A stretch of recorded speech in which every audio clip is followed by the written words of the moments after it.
Olá pessoal, boa tarde. Quem fala com vocês é o professor Marcos e eu estou aqui para gravar as instruções referente à atividade da aula que nós vamos ter nesta segunda-feira, no dia de hoje.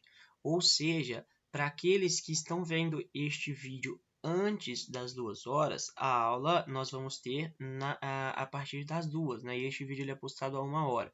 Para aqueles que vão assistir após as 2 horas, a aula já vai ter acontecido, então as instruções serão referentes a esta aula. Para quem está vendo antes, que acabou de receber o vídeo, né, e está assistindo este vídeo antes da aula ser passada, essa atividade para casa, vou até conferir aqui para vocês, ela é referente à aula 6 da apostila do Amigavelmente, ok, pessoal?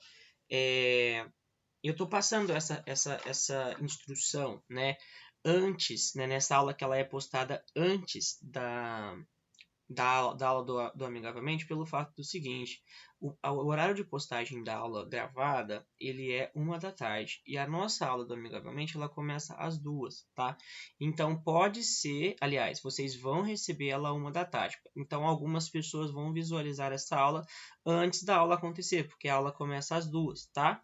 Mas essas instruções, por favor, então assistam novamente, né, após a aula ter acabado, né, que vai ser essa aula agora de hoje, às 2 horas da tarde, tá certo, pessoal? Então, a orientação aos familiares é que todas as pessoas, elas precisam de ajuda em diferentes momentos, de diferentes formas e em diferentes situações, com níveis de dificuldades igualmente diferentes. Então, conversem sobre reconhecer a necessidade de ajuda e quando se precisa dela, né? Façam um esquema abaixo, né, nesse quadrinho aqui, que mostre as situações que precisam de ajuda, as palavras ou os sinais que podem usar para mostrar o que precisam de ajuda, né, para mostrar que precisam de ajuda e como podem ser ajudados. O que acontece quando aceitam ajuda?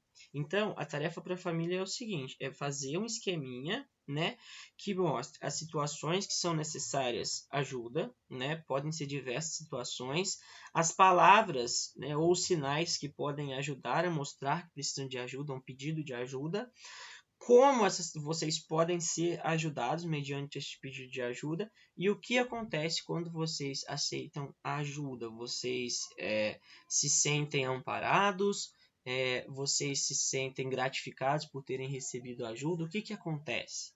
Tá certo, pessoal? O esquema ele pode ser feito aqui nesta tabelinha, nesse quadro que tem abaixo, né? Se não couber, se quiser fazer numa folha, também pode, não tem problema, tá? Depois é só anexar a foto. Mas tem um quadrinho aqui que eu acho que vai dar certo de fazer neste espaço. E aí depois eu confiro conforme vocês postarem as fotos na atividade. Então, só para ressaltar, quem está assistindo este vídeo, né, hoje, que está sendo postado à 1 da tarde, vai estar vendo a instrução da aula que vai acontecer às 2, tá? Para quem já assistiu a aula das 2 horas, essa instrução é referente a esta aula, a atividade para casa desta aula, tá? É referente aqui à aula 6 da apostila, reconhecer quando precisa da ajuda dos outros, de outros, aliás. Tá certo, pessoal? Então, desde já, eu me coloco à disposição para sancionar qualquer que seja, aliás, para a gente não vamos dizer sancionar as dúvidas, né? Mas para a gente construir aí uma forma da gente atingir um resultado da melhor maneira possível, tá? Então, qualquer que sejam as questões que foram levantadas, podem entrar em contato, podem me mandar mensagem, né? Para aqueles que estranharem que estão assistindo a aula, né? Antes das 2 horas e a aula vai acontecer hoje. Podem me mandar mensagem que eu ajudo vocês, eu explico como que é. E para aqueles que já estão assistindo que a aula já passou, qualquer dúvida que surgir aí referente às instruções para atividade para casa, podem me mandar mensagem que eu estou à disposição, tá certo, pessoal? Fiquem com Deus e um grande abraço a todos. Até a próxima.